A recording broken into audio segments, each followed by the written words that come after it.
The sun is ever shining down on the shimmering and sweaty sands here in episode 7 of Skies of Arcadia. Welcome back, I'm very glad to have you. There's a lot of stuff I want to talk about at the start of this episode, another one of those mini sort of lectures almost. Lecture being a sort of strong word for it. But first I want to sell off all of these sort of discoveries that I made in the last segment, and I want to talk about why I really like this. So look at the guide stones, and we'll talk about that one. Yes, I've heard rumors of its existence. I will pay you for its location, but if I do the Silver Moon Pit... You found what? You must tell me where you found it. I must let the whole world know. And I like the implication that as we find interesting and fabulous places in the world, the rest of the people in the game world themselves come to learn a little bit more about their world too. So we explore, we find things, and it's all very exciting. He's not here. It's a random thing. Sometimes there's a merchant that can show off there. He's called the Mystery Merchant, so he only shows up from time to time. Sort of a traveling merchant from faraway lands. And we want to talk about faraway lands and not so faraway lands, this sort of opening section of Skies of Arcadia. So we are in Maramba, we are in Nazra, which is sort of a Middle Eastern analog, right?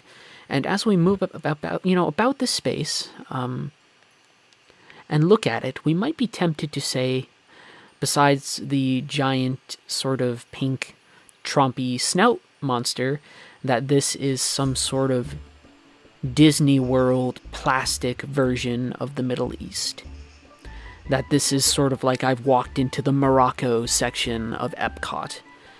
And you might be right in suggesting that. I won't deny it. And if it sounds like I'm defending Skies of Arcadia a little bit here, out of nostalgia or just because of my like of the game, you might be right to point that out and call me out on it. At the same time, I don't think, even as an outside observer looking at this space, that what Skies of Arcadia is doing is necessarily reductive or simplistic. I don't think Skies of Arcadia is trying to give us a quote-unquote exotic space the same way that, say, pulp writers near the turn of the last century would write about Africa or something like that, in this sort of, it's strange, so therefore it's exotic and different, and join us next week for our adventures, like that type of bullshit. I don't think it is that, even though I do think that Skies of Arcadia is, to an extent, a form of pulp adventure. If we're talking about, adventure novels and things like that, it has that sort of sweeping, swashbuckling feel to it, by virtue of the pirates and everything. But what I think is really going on here is certain things. Skies of Arcadia will give us locations and paint those locations with a big brush, both in terms of the visual design and the sound design. You can probably hear the music in the background. And all these things are very basic ways to evoke, in our minds, comparisons to real-world analogs. Valua sort of achieves this by virtue of the names of the people in those spaces, so Ramirez, Enrique, Teodora, things like that, Alfonso. Nazra will do this through sort of the space, so sand and sort of all of these patterns, and it's not quite Arabian Nights, but it can skirt the edge. I believe the leader of Nazra is actually called the Naz Sultan, which, yeah, whatever. I think that's sort of funny in its own way, but the important thing is that we might be having a broad strokes approach to locations here. But the people that we find in these spaces are very real and very wonderful people to interact with. So here's this trader. Welcome, he's very kind. Enjoy Maramba, and fear not while you are here. The Red Moon watches over all of us in the lands of Nazra. And Vice thanks him. which is sort of an important interaction on its own level, which I'll talk about in just a second. But the trader's very kind. I wish only to share with you that which I have been blessed with myself. We enter into spaces in Skies of Arcadia, and they might be sort of broad, caricatured spaces in terms of sound design and level design and how the space is handled, but the people that we encounter feel like real people. And one of the important things that separates Vise, Ica, and Fina from, the Valua approach to meeting other cultures is that they are fundamentally interested with engaging the culture that they find, exploring the space. Vise wants to see the rest of the world and find impossible things, but he also wants to go around and meet new people and see new lands, and Ica does too. Fina's not even really from Arcadia. She's from wherever the Silver Moon civilization is based out of, and, she doesn't understand social things, but she still is ready to go on this quest around the world, which would mean having to meet all these people and interact with all sorts of cultures.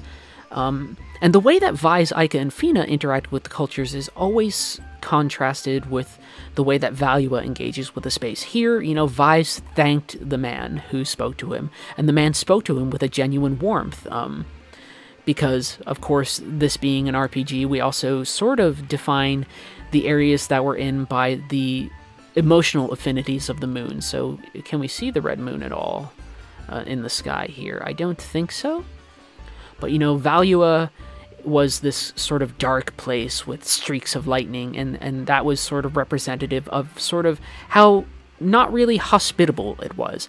Nazra is this warm place, so we get that in the color tones, and then we also get that in the people. They are very kind and warm, but they are also capable of being very bombastic.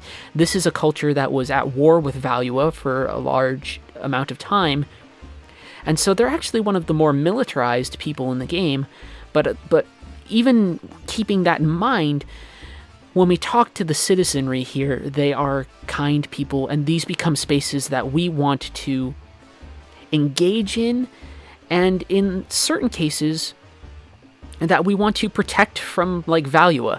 And that can sound sort of possessive, and I don't mean it to. I mean that these are places that we as players come to enjoy so much that when we see Valua coming in and sort of tramping in with the corruptive force of quote-unquote civilization, we don't want them to mess up the beauty of the culture that we find. This will be something that we encounter in a much more clearer sense later on in the game when we deal with issues of first contact with a native group of people, sort of an underdeveloped civilization, and we'll also see it again when we finally get to our Far Eastern analog, where we have to, we have sort of Valua coming in like Matthew Perry heading into Japan, except not, just even shittier. Valua constantly will come into places and threaten to erase the culture, and the cultures that we find are beautiful. They will, here, think of it this way too. The spaces in Nazra here, like, this is clearly a building made out of clay, stone, and it is something that extends from the land. Things in Valua do not. Things in Valua are cold and artificial, where and as Valua will enter into different spaces, they will do all sorts of things to the space. They will mine up its natural resources, and to do so they will force people into slave labor. And if we look at the map of Arcadia when we explore, and I'll make sure to do this the next time that we are exploring the overworld, the map situates Valua at the very center. And if we understand that map as a map that exists sort of diegetically within the space, even if I'm using that term correctly right now, I'm sort of talking extempore, so who knows where my mind is. If we understand that map as being representative of how the map of Arcadia is actually formed, Valua is this incredibly arrogant nation, and it's expressed constantly in their failure to properly interact with the cultures that they encounter. Meanwhile, Vise and Ica and Fina interact with people in a much more holistic and healthy way, and that will aid them in their journey. The apex of this will be when we finally have our own ship. The thing that's great about it is that the crew will be multinational and filled with people from all over the globe. And I think that there's a nice message of, cultures being diverse while also, healthy communications with them, allowing for really nice, a healthier global ecosystem, right? So by the end of this, right now all of these worlds or nations are sort of fractured because of the way that Arcadia is set up geographically with all of these hazards. By the end of the game, the world will come to know itself. The people in the world will come to know each other, and they will retain their cultures, but in coming to know each other, they will all have grown in a way that I think is important. There's something valuable in that message, and it's interesting to find it in a game that is basically pulp entertainment. We can still read plenty into what we find here in Skies of Arcadia. We just need to sit and really think about what the images Skies of Arcadia presents to us sort of say. And here we found a cham. So we are going to feed that cham to Cupel, our favorite buddy. And we'll see if that upgraded him. The Cubicone morphs into a sharp cone and then lunges itself at its enemies. We'll get to see that later on.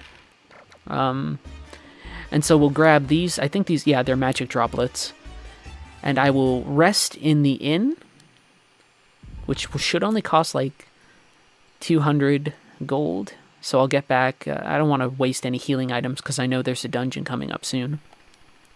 And after my big spiel about Skies of Arcadia and culture and all of this, I will actually move forward with the, with the game itself. But it's important to note that we engage with the space. We talk to people from the space. We come to know these cultures. And meanwhile, Value will come in and they will bombard it with, battleships, or they'll subjugate people. And it's really a big pile of bullshit.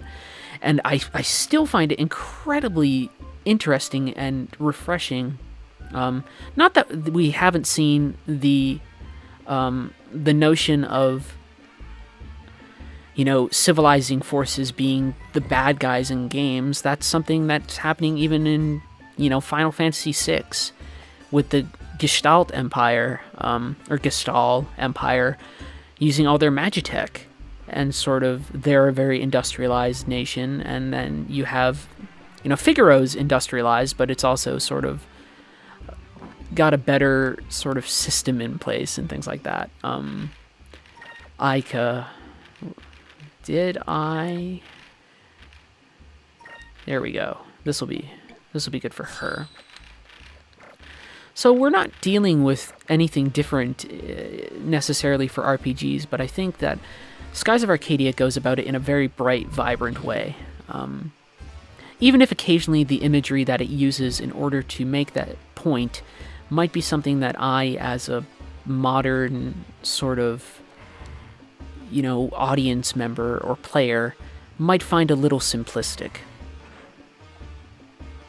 But we engage with the space. I like these spaces. I like Maramba. I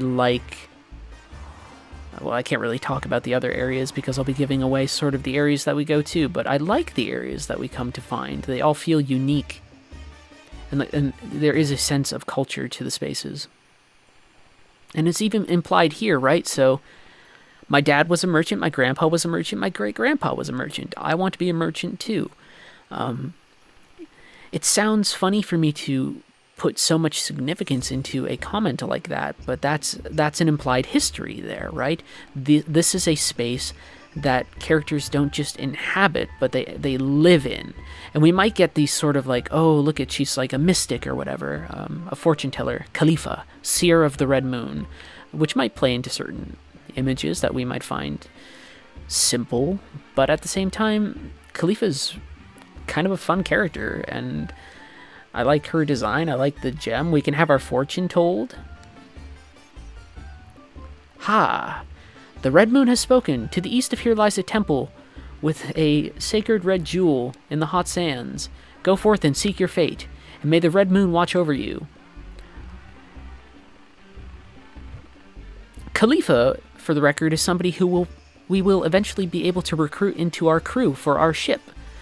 So, not really a spoiler, but that's just me, like, there are interesting characters that inhabit this space, and, like, even though we have something simple like belly dancers and all that stuff, it's like, these are still people with histories, and people that will join us on our journey, and that we can befriend. So we'll talk to this lady here. We can sit down and make ourselves comfortable for a little while, because we don't know where we are, and we are foreigners to this space, and so this lady actually will end up helping us on our journey. But you see, they're sort of learning about the culture, so in Nazareth, I guess they just sit on the ground. Yeah, it feels good to finally sit down. Like, it's not like, oh, this place is weird. How weird is Nazareth? I miss home. They're like, oh, this is new culture. Let's explore it. You know? I enjoy that.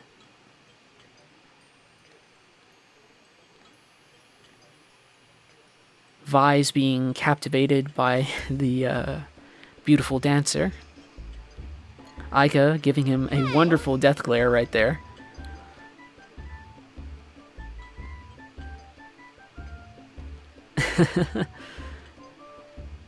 And we'll stop staring. Okay. And it's funny too that Vise even brings it up, like he says, no, I didn't want to be rude. I wanted to experience the culture. It's weird that that's his fallback answer, right there in that moment.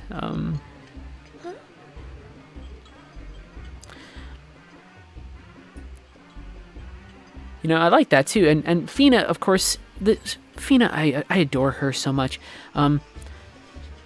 Social niceties are lost on her, so, you know, they're talking about maybe the dancer's interested in Vise, and Fina's like, well, Vise is very attractive. Why wouldn't they be interested?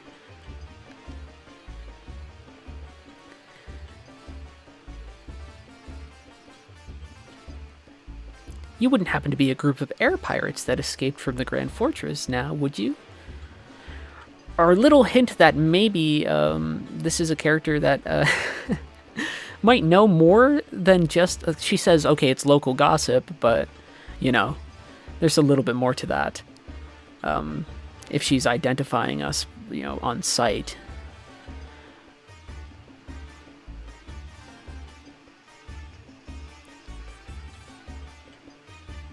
But she's going to explain to us why she has an interest in helping us. This is Belina. Meet me at the port first thing tomorrow. And she'll sort of explain things. Mwah.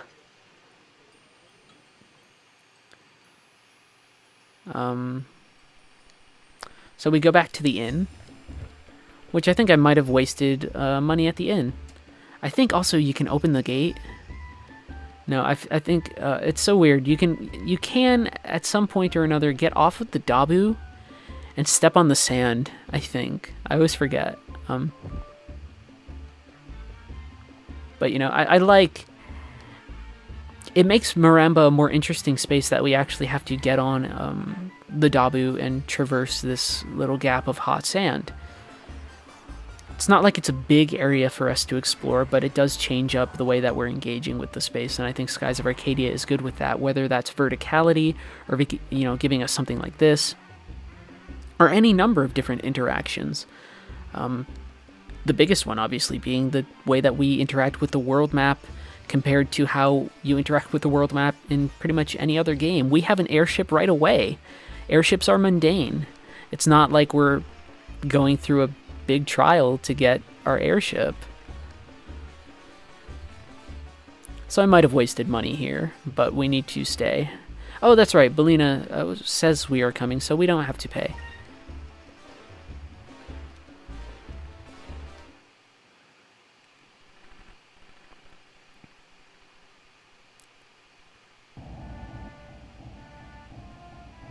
And of course we cut back to Drachma.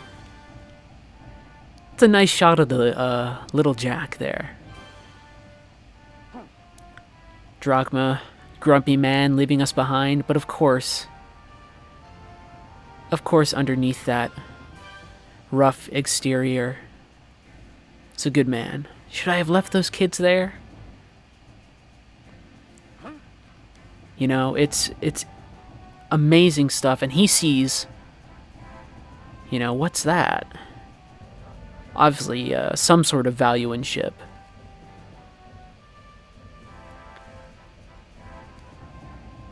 So he knows that something bad's going on. And he has a choice to make, and it's such simple drama, right? You know. But is he going to turn around the ship or not? Does he risk the danger of coming back to help us, or does he leave us? I mean, we all know the answer, right? I mean, as if I'm not making it clear enough, but it's like just moments where people always get a chance to sort of reaffirm their I said they're funny there for a minute. I said their. I don't have much of an accent. I don't say their. I don't know what accent that is. But there's always chances for people to assert their kindness. So the merchant wished us well. Belina is helping us get to the temple. Although obviously I've implied that there's something more going on there. And, you know, we have to deal with, you know, whether or not Drachma will deal with his crisis of consciousness. Belina's big thing is that it's hard to figure out why she is doing what she is doing, right?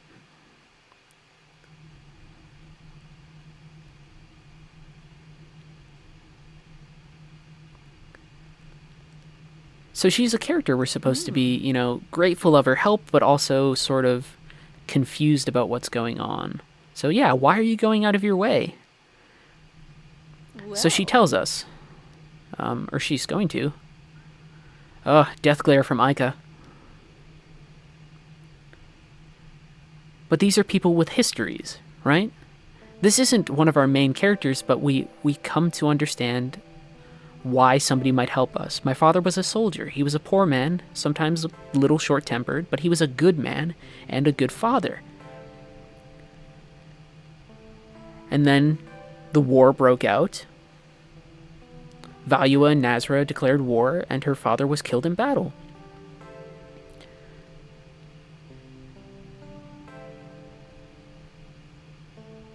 Her mother passed away, you know, and so she has a hatred of war. And, you know, right? And it's this real moment from her. So she wants to let us use the ship, and we'll do it because we want to, you know, we're on a quest to help the world, and this is a type of person that we want to help. You know? And Ica commiserates with her. Ica lost her parents. We don't ever really know how. But these are characters that we connect to on certain levels. And that the actors that we control connect to as well.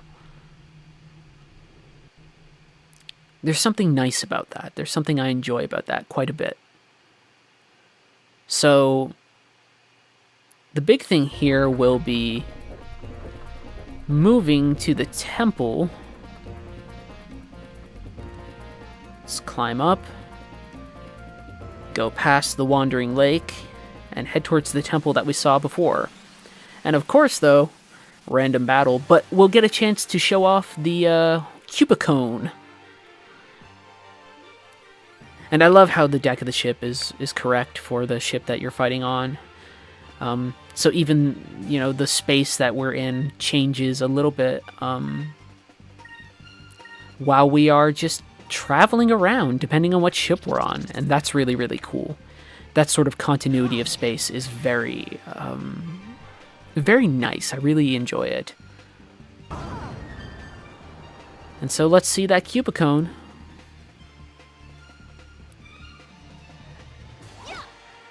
I'm fairly certain that fatigue makes, there we go, turns into a cone, charges right in. It's much more impressive from a further distance. Yeah, so I'm fairly certain that what fatigue does is it will make it harder for us to generate spirit points. But we can still use our special attacks, and Vise will still hit fairly hard. Well, very hard, I guess, because of the critical hit. God damn, Vise, good for you. We did it! Oh, look at Cupel. Look at Fina. Look at these characters. I love this game. I love it so much. I hope that my enthusiasm is enough to really tide you over, and that my occasional diatribe on whatever I'm trying to say will make sense. And of course, high encounter rate in this game, which they did nerf in Skies of Arcadia Legends for the GameCube. I will probably run away from this battle. 2 loopers, a bunch of things. Yeah, let's try and run. Let's just get to the temple. This will be a shorter episode, and then we'll explore the temple, and that will be our next episode. The next episode with the temple exploration and everything, there's going to be a lot going on. I think you're going to really enjoy it. Encounter rate! My goodness! We'll get there, I swear. More loopers? No, not loopers. So, actually, I will fight.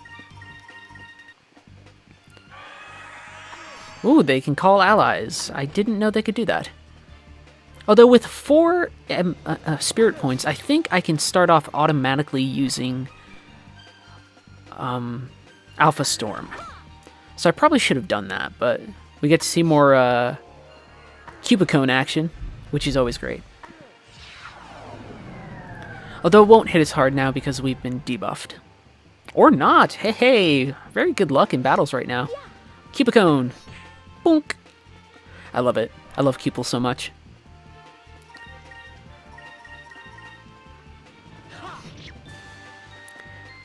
And the spirit mechanic is a very interesting one because it's sort of a representation of everybody's sort of connection with each other and the teamwork that's going on. So as time goes on, we build bonds with each other. And we lose some of our spirit power when we don't have other people with us. So Drachma left and our initial pool dropped. And there's something being said with those mechanics that we can read into if we want to. So what was it? Behemoth's Ring? Boost defense, especially against yellow magic, but it's still boost defense. I want Vise to have as much uptime as possible, particularly in this next section. But here we go, Temple. And it also acts as a discovery, even though, really, it's not that far away and people know where it is. And so we'll stop sort of just before we head into the temple.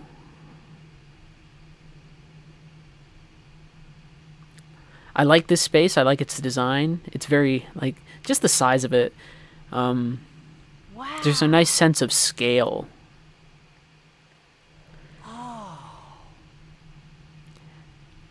You know, and everybody's impressed with it too. It's not like, oh, a mundane sight. It's a giant temple and really great.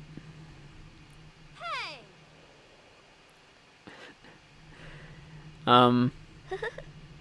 Belina will stay behind. And, you know, they're making fun of Vise and everything, and I like that.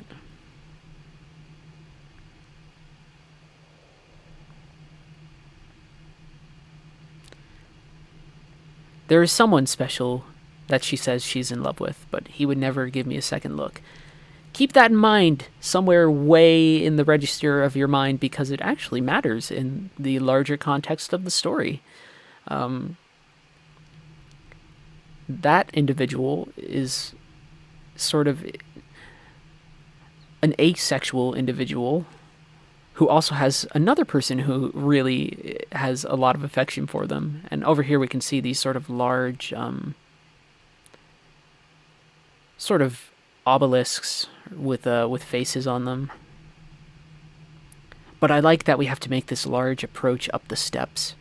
There's a real excitement to it. And I mean, it does cut out, but we still get this idea that we've been scaling for a while.